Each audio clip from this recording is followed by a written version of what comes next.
শুভেন্দু অধিকারীর বিরুদ্ধে ২৬টা এফআইআর কি করে হয় সেই নিয়ে প্রশ্ন তোলেন কলকাতা হাইকোর্টের বিচারপতি রাজশেখর মান্থা। তার বিরুদ্ধে এফআইআর নিয়ে কলকাতা হাইকোর্টের দ্বারস্থ হয়েছিলেন শুভেন্দু অধিকারী। বিচারপতি এতগুলো এফআইআর দেখে বিস্ময় প্রকাশ করেন। শুভেন্দু অধিকারীর আইনজীবীর বক্তব্য ছিল, আদালত এই এফআইআর গুলো খারিজ করে দিক, না হলে সিবিআইকে দিয়ে তদন্ত করা। এদিন বিচারপতি শুধু বিস্ময় প্রকাশ নয়, বিরোধী দলনেতার বিরুদ্ধে কেন এত এফআইআর আর করা হয়েছে তা নিয়ে রাজ্যের কাছে হলফনামা চেয়েছেন। ৬ সপ্তাহের মধ্যে হলফনামা জমা দিতে হবে রাজ্যকে, তারপর আদালত সিদ্ধান্ত নেবে এই নিয়ে। যতদিন না আদালতে এই নিয়ে কোনো সিদ্ধান্ত নিচ্ছে ততদিন এফআইআর এর উপর স্থগিতাদেশ দিল কলকাতা হাইকোর্ট।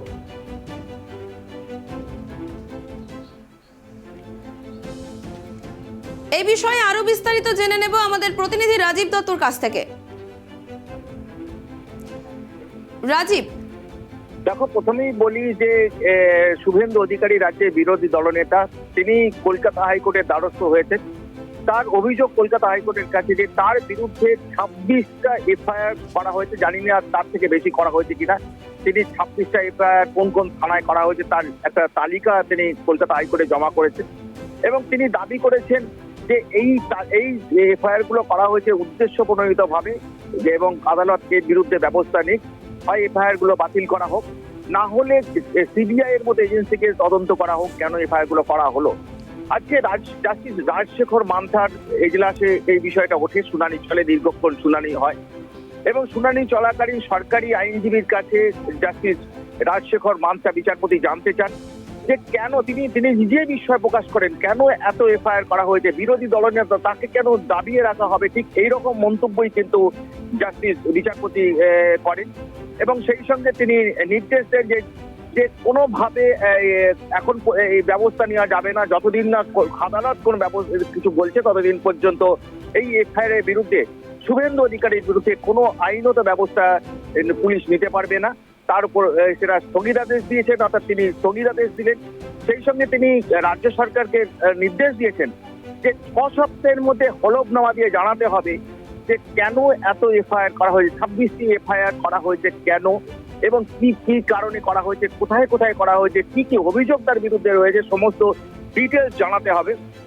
এটা জানবার পর আদালত পরবর্তী পদক্ষেপ নেবে যে এই বিষয়ে সিবিআই তদন্ত হবে কিনা বা আদালত কি নির্দেশ দেবে সেটা কিন্তু আদালতই ঠিক করবে। আজকে জাস্টিস রাজশেখর মান্থার এজলাসে বিষয়টা দীর্ঘক্ষণ শুনানি হয় এবং সেই সঙ্গে বিচারপতি তিনি বারবার করে মন্তব্য করতে থাকেন যে এই ধরনের একজন বিরোধী দলনেতা, তার বিরুদ্ধে যদি এই ধরনের, তিনি নির্বাচিত জনপ্রতিনিধি, তার বিরুদ্ধে যদি এইভাবে অভিযোগ করা হয়, এফআইআর করা হয় প্রতি পদে পদে, এটা ঠিক নয়, গণতন্ত্রের পক্ষে এটা খারাপ।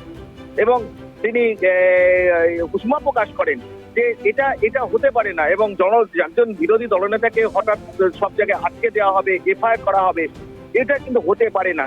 তাই তিনি তার সত্যতা জানতে চান এবং সেই রাজ্য সরকারকে তিনি রাজ্য সরকারের কাছে হলফনামা চান এবং যেটা তিনি নির্দেশ দিচ্ছেন যে বিস্তারিত জানা যাবে কোন থানায় কি অভিযোগ, কবে, কোন সময়ে এবং সেই অভিযোগ কেন করা হয়েছে, কে করেছে, সমস্ত বিস্তারিত তথ্য হলফনামায় জমা দিতে হবে।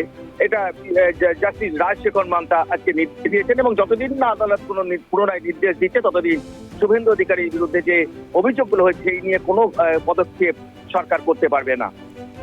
রাজীব, বর্তমানে তাহলে শুভেন্দু অধিকারী কিছুটা স্বস্তিতে রয়েছে, তাই তো? এই যে আজকের যে নির্দেশনামা বেরিয়েছে, অবশ্যই জানো যে শুভেন্দু অধিকারী, তিনি তার বিরুদ্ধে এতগুলো ২৬টা এফআইআর হয়েছে এবং তাকে বিভিন্ন থানা থেকে ডেকে পাঠানো ছিল এবং সেই নিয়ে কয়েকদিন আগেই তিনি একটি বই প্রকাশ করেছিলেন, সেই কোন থানায় কি অভিযোগ তার একটি বিস্তারিত নিয়ে তালিকা পার করেছিলেন, কোথায় পুলিশ তাকে ঘিরেছে তার ছবি দেওয়া হয়েছে, সেই বইটি তিনি বিধানসভা অধিবেশন চলাকালীন তিনি বার করেছিলেন।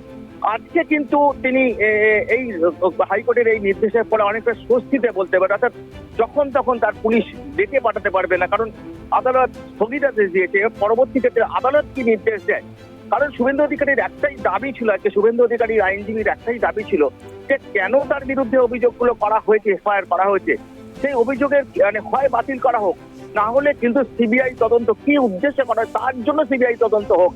এই বিষয়টাই কিন্তু জাস্টিস রাজশেখর মান্থা তিনি পুনরায় নির্দেশ দেবেন, সেটা পরবর্তী ক্ষেত্রে নির্দেশ দেবেন যে কি কারণে, এবং তার জন্যই হলফনামা চেয়ে পাঠানো হয়েছে এবং বিস্তারিত তথ্য চেয়ে পাঠানো হয়েছে। অর্থাৎ এখন আদালতই কিন্তু সবকিছু ঠিক করবে, শুভেন্দু অধিকারীর বিরুদ্ধে তদন্ত হবে না তদন্ত এফআইআর বাতিল হবে না সিবিআই তদন্ত নির্দেশ দেবেন যে শুভেন্দু অধিকারী যে দাবি করছেন। কিন্তু আদালতও মনে করছে যে এইভাবে বিরোধী দলনেতার উপরে এতগুলো এফআইআর করা এটা হয়তো উচিত কাজ হয়নি, কিন্তু এইটাই কিন্তু উষ্মা প্রকাশ করেছেন জাস্টিস রাজশেখর মান্থা, এবং তার জন্য তিনি বারবার করে অবাক হয়ে যান যখন এই অভিযোগটা যখন শুনানি হতো। তিনি শুভেন্দু অধিকারীর আইনজীবীর কাছে বক্তব্য শুনে তিনি বারবার অবাক হয়ে যান এবং তখনই তিনি হলফনামা চেয়ে পাঠান রাজ্য সরকারের কাছে, এবং বিস্তারিত হলফনামা যে কি কারণে তাকে আটকানো হয়েছে, কি কারণে, এবং যেখানে তিনি একটা জিনিস বারবার বলেছেন তার উপর কোনো পদক্ষেপ করা চলবে না, যেহেতু হাইকোর্টের একটা নির্দেশ ছিল সেটাও কিন্তু মানা হয়নি, এমন অভিযোগও কিন্তু ওঠে। এবং সমস্ত বিষয়ে জানা এর পরই কিন্তু হলফনামা চেয়ে পাঠানো হয় এবং 6 সপ্তাহ পর হলফনামা জমা পড়ার পরই পরবর্তী ক্ষেত্রে শুনানির দিন ধার্য হবে এবং আদালত পরবর্তী কি পদক্ষেপ নেয়, সবাই সেই দিকেই আমরা তাকিয়ে থাকবো। অনেক অনেক ধন্যবাদ রাজীব তোমাকে। আমরা শুনে নিলাম আমাদের প্রতিনিধির কাছ থেকে 26টা এফআইআর করা হয়েছিল রাজ্যের বিরোধী দলনেতা শুভেন্দু অধিকারীর পক্ষে। এতগুলো অভিযোগ একটা মানুষের পক্ষে কি করে কোথা থেকে করা হয়েছে তা জানতে চান রাজশেখর মান্থা। তিনি জানতে চান যে কেন, কিভাবে, কোথায়, কি কারণে রাজ্যের বিরোধী দলনেতা শুভেন্দু অধিকারীর নামে এতগুলো এফআইআর দায়ের করেছে পুলিশ। সমস্ত রিপোর্ট যতক্ষণ না জমা পড়বে ততক্ষণ কিন্তু তার এই রায়, তার যে 26টা এফআইআর তার বিরুদ্ধে করা হয়েছিল সেগুলো স্থগিতাদেশ থাকবে।